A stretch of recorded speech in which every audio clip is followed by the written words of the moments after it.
যশোরের অভয়নগর উপজেলার ডুমুরতলা মাধ্যমিক বিদ্যালয় স্কুলগামী কিছু শিক্ষার্থীর সঙ্গী হলাম আমরাও। এই যে এইখানে কত মাস আপনাদের এইরকম কষ্ট করতে হয়? 8-9 মাস। বছরে 8-9 মাস এরকম। তার মানে শীতকালেও তো পানি থাকে? হ্যাঁ, শীতকালেও পানি থাকে। এই যে এরকম কি হাঁটু পানি অল টাইম স্কুলে যাওয়ার পথে কোমর সমান? মাঝে মাঝে বেশিও আছে, কোথাও কম কোথাও বেশি। কোমর সমানও পানি হয়? হ্যাঁ। তাহলে প্রাইমারির বাচ্চাগুলো কি? প্রাইমারির বাচ্চাগুলো এখন নৌকায় যাতায়াত করতেছে অনেক কষ্টে, রিস্ক নিয়ে, জীবনের ঝুঁকি নিয়ে। দর্শক, আমরা স্কুলে যাচ্ছি। এই যে স্কুলে যাওয়ার পরিস্থিতি আপনারা দেখছেন, আমার হাঁটু সমান পানি, অলরেডি পানির মধ্যে আমি এখন আছি। এবং এই যে বাচ্চাদের, আমার আশপাশে যেসব স্কুলগামী বাচ্চা আছে তাদের স্কুল সামনে এখনও কারো কারো কোমর সমান পর্যন্ত পানি হয়। প্রাইমারির স্কুলের অনেক বাচ্চা স্কুলেই যেতে পারে না শুধুমাত্র এই জলবদ্ধতার কারণে।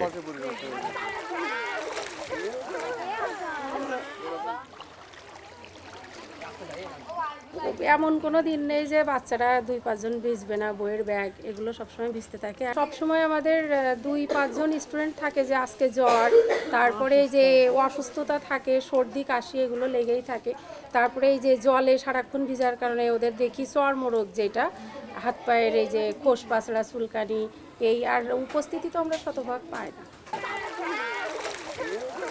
শুধু শিক্ষা প্রতিষ্ঠানই নয়, ঘরেও পানি নিয়ে বসবাস করতে হয় এসব শিক্ষার্থীদের।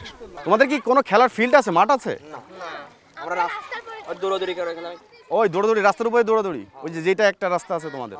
তোমরা তাহলে পরিবার নিয়ে এখন রাস্তায় থাকো? আচ্ছা, তাহলে তোমার বাড়িতে আগে যাব। টিফিন পিরিয়ডে এক শিক্ষার্থীর বাড়িতে যাওয়ার সিদ্ধান্ত নেয় টিম সার্চ লাইট। সব আসো, এদিকে আসো।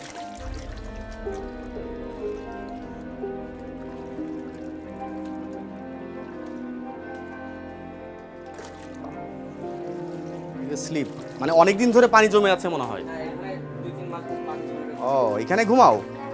কিন্তু কাদা। 11 বছর বয়সী অন্তুদের বাড়িতে বয়োবৃদ্ধ দুজন মানুষও থাকেন। একজনের বয়স 80 বছর, আরেকজনের 74। দুজনই ভবদহের কালের সাক্ষী।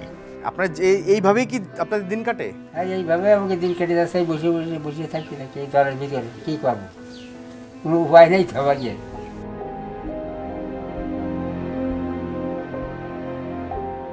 কত বছর এই ধরনের পরিস্থিতির মধ্যে আপনারা আছেন? বাংলাদেশ প্রথম আমলেতেই। দেশ স্বাধীন হলেও হাঁটাচলা করার স্বাধীনতাটুকু নেই ভবদহবাসীর। ভোট নীতি কিছুদিন আগে আসে কয়ে যে হ্যাঁ, তোমাকে সমস্ত কিছু আমার নলেজে থাকলে আমরা দেখবো, আমরা সমস্ত করে দেবো, স্কুল কলেজ রাস্তা কিছু করে। ভোট নেওয়ার সময় যে কিভাবে মাথায় হাত দুলে, গায়ে হাত দুলে করিডোরের মাঝে ভোট নিয়ে যাবে, আমার কোনো সময় জন্য একটু মাটি দেখতে পারতেছি না। কতকাল আমরা জলের ঘরে বসবাস করবো। বৃদ্ধ দীপারানী ও গোপাল সরকার দম্পতি সম্পর্কে অন্তুর দাদা দাদি। ঘরের খাট থেকে 3x4 ফিটের এই জলচৌকি পর্যন্তই তাদের দুনিয়া। তাই দেশের রাজনীতি ও রাজনীতিবিদদের সম্পর্কে এর চেয়ে ভালো ধারণা তাদের হয়নি। আমরা কে বাস কে বলি কই উঠে বারান্দায় আইছি।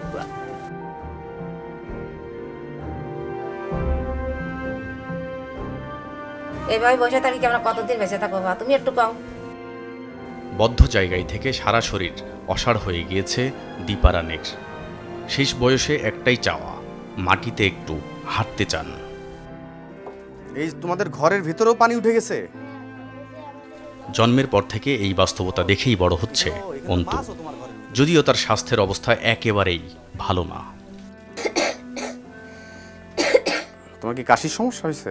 এই যে জলে থাকতে থাকতে আমার সর্দি লাগেছে, আর হচ্ছে রাত্রি শ্বাসকষ্ট দেখা দেয়। সারাদিন তো পানিতেই থাকতে, স্কুলেও পানি। তুমি কি ঘরের ভিতরে মাছ দেখলাম? ওই যে হ্যাঁ, মাছ আছে তো ঘরে। ঘরের ভিতরে মাছ থাকে? তুমি মাছ ধরো ঘরের ভিতর থেকে? না। সাপটা পাশে? হ্যাঁ। সন্তানকে বুকে আগলে রাখার সময় নেই অন্তুর মায়ের। পেটের খাবার জোগাড়ে বাবার সাথে বাইরে কাজের সন্ধানে তার মাকেও নামতে হয়।